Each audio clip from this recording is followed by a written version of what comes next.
Hello साथियों, नमस्कार। मैं इंकित शर्मा आपका बहुत बहुत स्वागत और अभिनंदन करता हूं क्लारा क्लासेस वर्ल्ड एग्जामिनेशन में। तो कैसे आप सब लोग? आशा करता हूँ अच्छे होंगे, सुरक्षित होंगे और अपनी पढ़ाई को अच्छे से कर रहे होंगे। तो जो हमारा जो राष्ट्रपति टॉपिक चल रहा था उसमें हमने काफ़ी सारी चर्चा कर ली थी। तो आज हम देखेंगे राष्ट्रपति पर महाभियोग, जिसको आप इंग्लिश में बोलते हो इम्पीचमेंट। तो जो महाभियोग प्रक्रिया है, यहाँ से अधिकतर क्वेश्चन पूछ लिया जाता है एग्जाम में। तो सबसे पहले आपको पता होना चाहिए कि महाभियोग प्रक्रिया क्या है और उसमें क्या क्या होता है। तो आज हम जानने की पूरी कोशिश करेंगे और मैक्सिमम इसमें कवर करेंगे। जितना भी हमारा महाभियोग प्रक्रिया के अंतर्गत क्वेश्चन आता है वो सारा का सारा हम पढ़ने की कोशिश करेंगे। तो आप लोग क्या करेंगे, जो भी मैं आपको यहाँ पे नोट पॉइंट कराऊंगा वो सारे नोट कर लेने, अच्छे से पढ़ना है। कोई डाउट आता है या कोई क्वेरीज आपकी आती है तो आप उसको कमेंट सेक्शन में, चैट बॉक्स में लिख के हम तक भेजिए। तो सबसे पहले तो आप टॉपिक डाल लीजिए, क्या है? महाभियोग, राष्ट्रपति पर महाभियोग।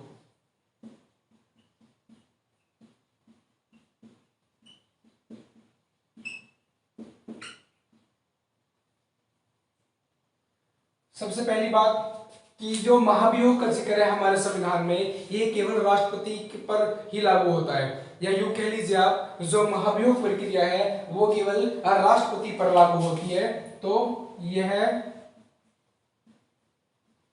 केवल राष्ट्रपति पर लागू होती है।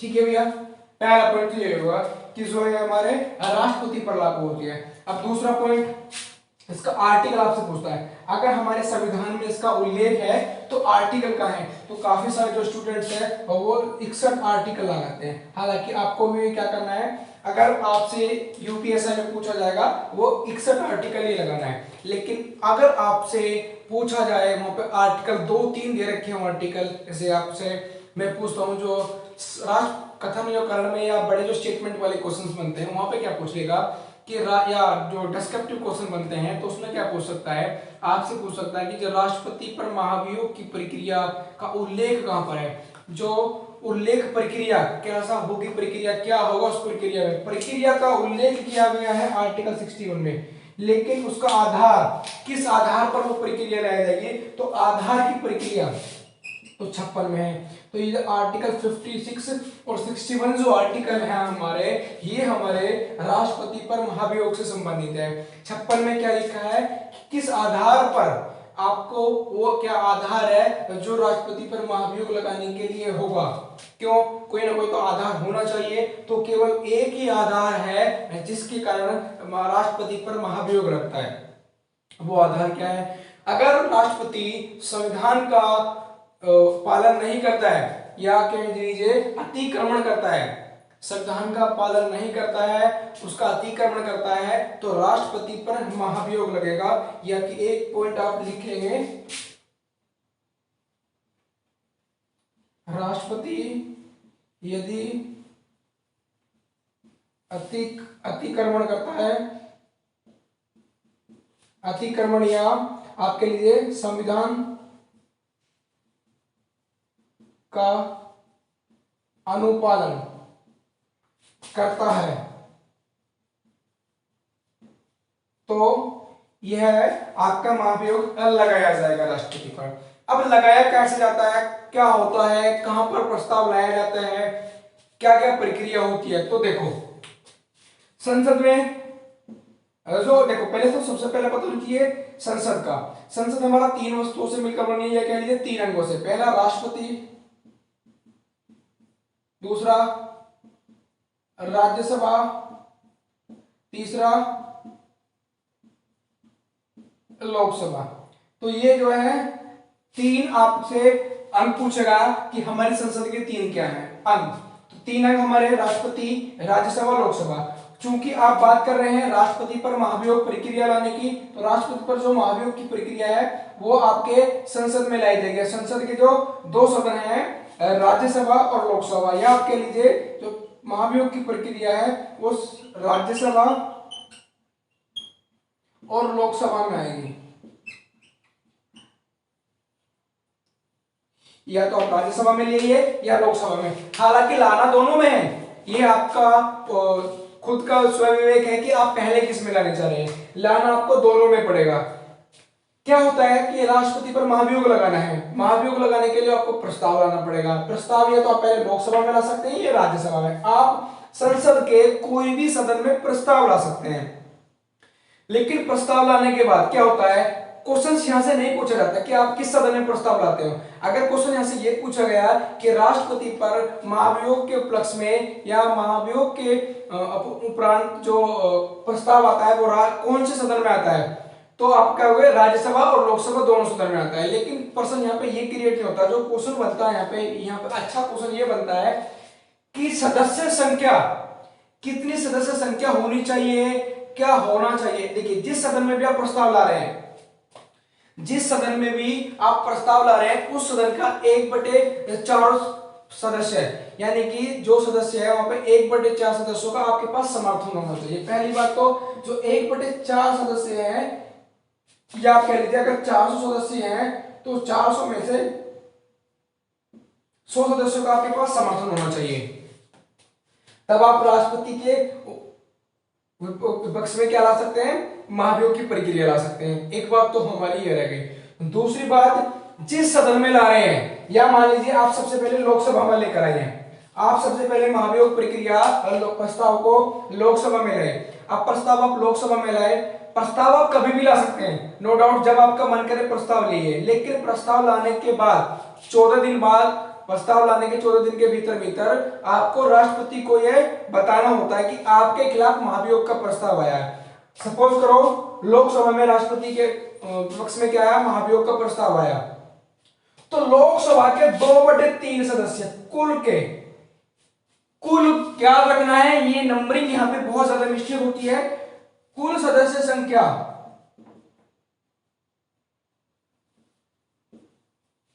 कुल सदस्य संख्या का 2/3, जिस सदन में आप ला रहे हैं, पहले आप समझिए, पहले लोकसभा में ला रहे हैं तो लोकसभा में 2/3 सदस्य, 2/3 कुल सदस्य संख्या, मानो कि वहां पर जो भी सदस्य संख्या है कुल उसकी, उसका 2/3 सदस्य से उसको पास कराना है, पारित कराना है।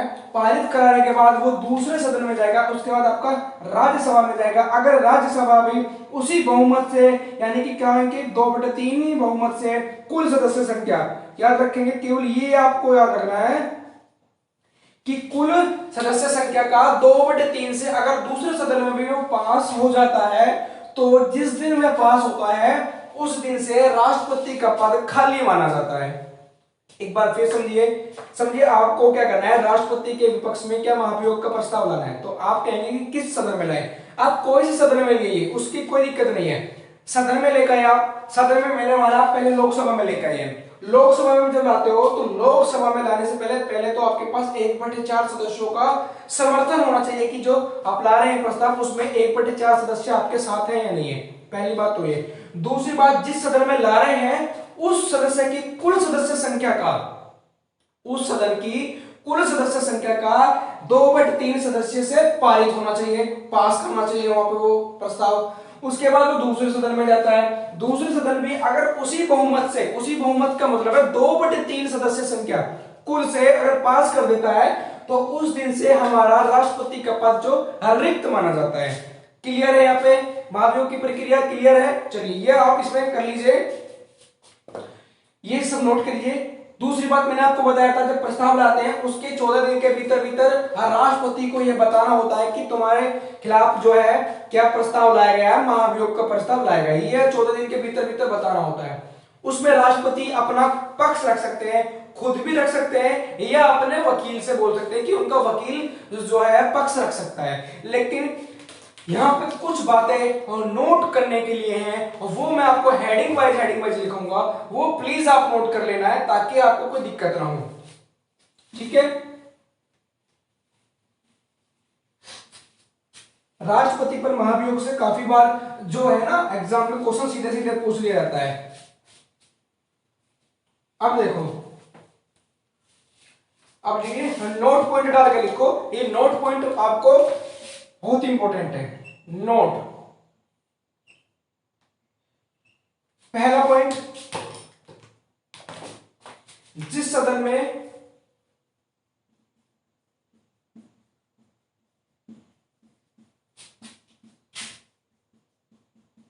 प्रस्ताव लाया जाता है।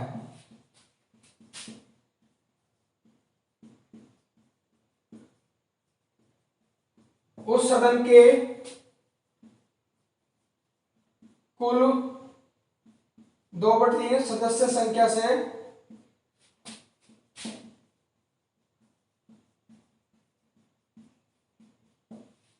पारित होना चाहिए। सिंपल है, पहला पॉइंट क्लियर है। या बहुमत होना चाहिए, आप बहुमत भी लिख सकते हैं, जो आपको अच्छा लगे अपनी लैंग्वेज में लिख लीजिए, वो भी आप कर सकते हैं, याद रह जाएगा। दूसरा पॉइंट क्या है, आपको पता होगा जो राष्ट्रपति के पास स्व विवेक शक्ति होती है, कुछ विशेष शक्तियां होती हैं, जिसमें राज्यसभा में भी जो है 12 सदस्य मनोनीत करता है राष्ट्रपति आर्टिकल 331 के तहत, और लोकसभा में 2 सदस्य मनोनीत करता है एंग्लो इंडियन के। तो जो है जब राष्ट्रपति का चुनाव होता है तो उस चुनाव में जो मनोनीत सदस्य भाग नहीं लेते, राष्ट्रपति के चुनाव में मनोनीत सदस्य भाग नहीं लेते, लेकिन उसके महाभियोग प्रक्रिया में भाग लेते हैं। तो दूसरा पॉइंट हो जाएगा मनोनीत सदस्य राष्ट्रपति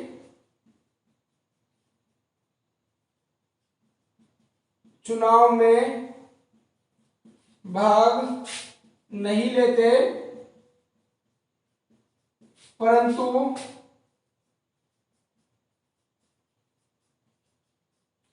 महाभियोग प्रक्रिया में भाग लेते हैं। क्लियर है ये दूसरा पॉइंट भी। जो राष्ट्रपति है वो जो सदस्य मनोनीत करता है, वो मनोनीत सदस्य महाभियोग प्रक्रिया में तो भाग लेते हैं, परंतु उसकी जो चयन प्रक्रिया होती है, उसको सेलेक्ट किया जाता है, उस प्रक्रिया में भाग नहीं लेते। 2 पॉइंट हो गए। तीसरा, जो हमारे राज्य हैं, राज्य व दिल्ली एंड पुदुचेरी के विधानसभा राज्यों, ये राज्यों कर लो, राज्यों व दिल्ली व पुदुचेरी के विधानसभा के सदस्य जो निर्वाचित हों,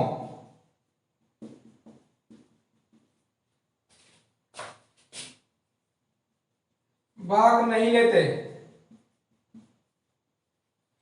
देखिए जब आप पढ़ रहे थे राष्ट्रपति का निर्वाचन, तो आपने पढ़ा था दिल्ली, पुदुचेरी और राज्य की विधानसभा के जो निर्वाचित सदस्य होते हैं, वो राष्ट्रपति की जो चुनाव प्रक्रिया है उसमें तो भाग लेते हैं, लेकिन जो उसका महाभियोग प्रक्रिया है, महाभियोग प्रक्रिया में वो भाग नहीं लेते हैं।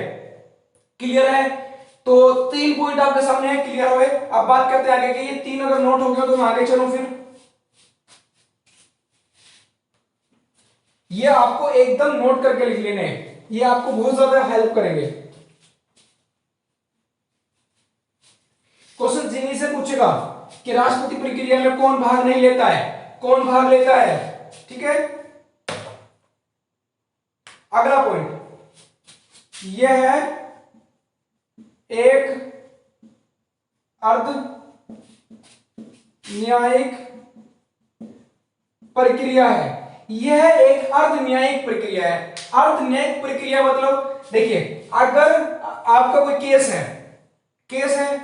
है तो आपका अगर न्यायालय में गए तो न्यायालय ने निर्णय दे दिया अपना, जब न्यायालय निर्णय दे देता है अपना तो वो आपका न्यायिक प्रक्रिया कही जाती है। लेकिन अगर वही संसद अपना निर्णय देता है तो आपकी विधायी प्रक्रिया कहा जाती है, विधायी प्रक्रिया।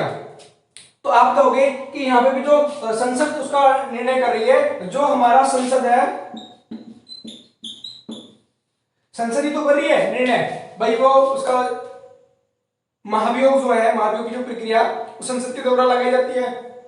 तो देखो जब लोकसभा में मामला लाया गया, लोकसभा ने पारित कर दिया 2/3 सदस्यों से, उसके बाद कहां पे जाता है, राज्यसभा में जाता है। दूसरी बात, जब राज्यसभा में जाता है तो राज्यसभा एक समिति गठित कर सकती है, उसकी जांच करवा सकती है, और उस समिति को काफी सारे न्यायिक अधिकार प्राप्त होते हैं। तो इस वजह से यह एक अर्ध न्यायिक प्रक्रिया है। और दूसरा यह है कि जो हमारा जब हमारा संसद ये प्रक्रिया लागू करती है तो वो एक न्याय करती है, न्याय का जो उसका रूप ले लेती है, न्यायिक समीक्षा न्याय करती है तो उसका एक न्यायिक रूप ले लेती है हमारी जो संसद, तो उस वजह से भी इसको न्यायिक प्रक्रिया कहा जाता है। अब 2 पॉइंट तो ये और हो गए, तो हमारे पास 4 पॉइंट आ गए। अब इसके बाद एक पॉइंट जो इंपॉर्टेंट है,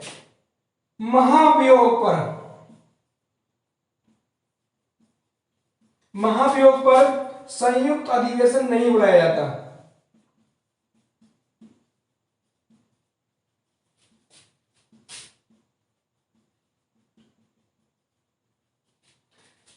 महाभियोग पर संयुक्त अधिवेशन नहीं बुलाया जाता।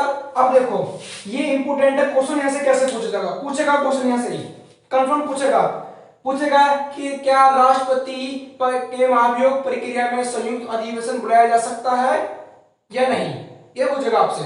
तो राष्ट्रपति की जो महाभियोग प्रक्रिया होती है उसमें संयुक्त अधिवेशन नहीं बुलाया जाता। अब आप पूछेंगे क्यों नहीं बुलाया जाता, देखो लोकसभा राज्यसभा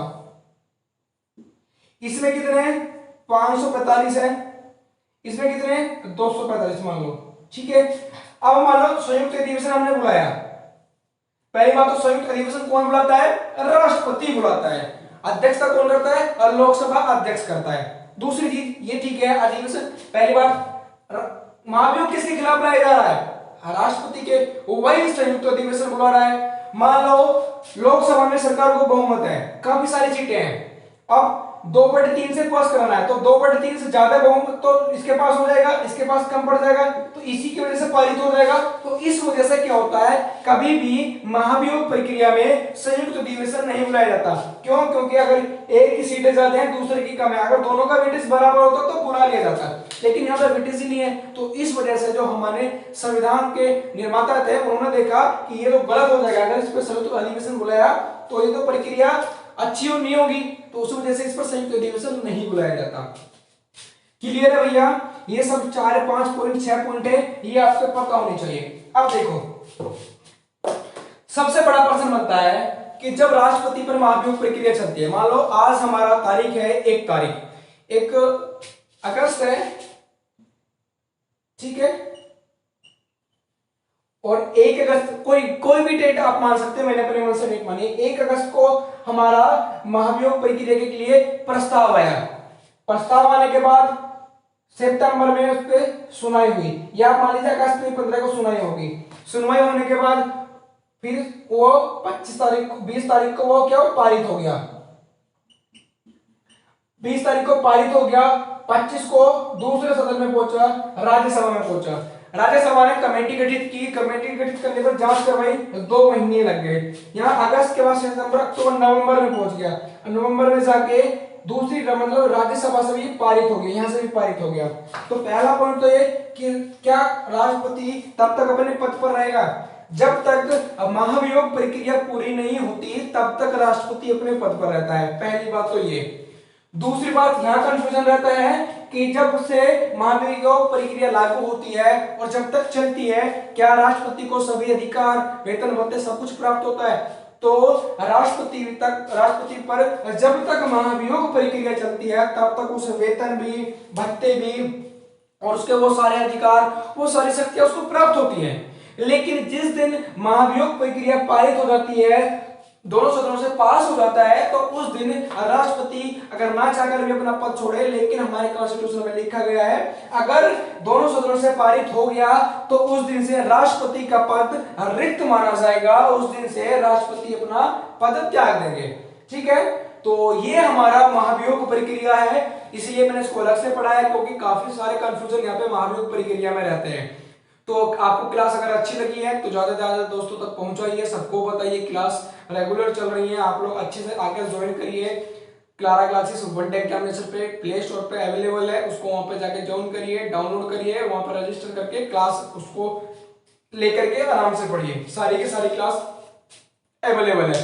अब जो हमारी नेक्स्ट क्लास होगी, मैं आपको एक बार फिर बता दूं, जो हमारी नेक्स्ट क्लास होगी उसमें हम राष्ट्रपति की शक्तियां देखेंगे। अब राष्ट्रपति के पास कौन सी शक्तियां हैं, जैसे विधायिका शक्ति होगी, कार्यपालिका शक्ति होगी, फाइनेंशियल शक्ति होगी, वीटो पावर्स हो गए।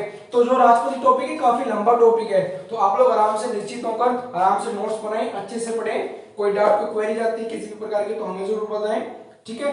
घर पर रहें, सुरक्षित रहें, अच्छे से पढ़ें, ठीक है। तो चलिए मिलते हैं अगली कक्षा में, तब तक के लिए बाय बाय, टेक केयर, जय हिंद, जय भारत।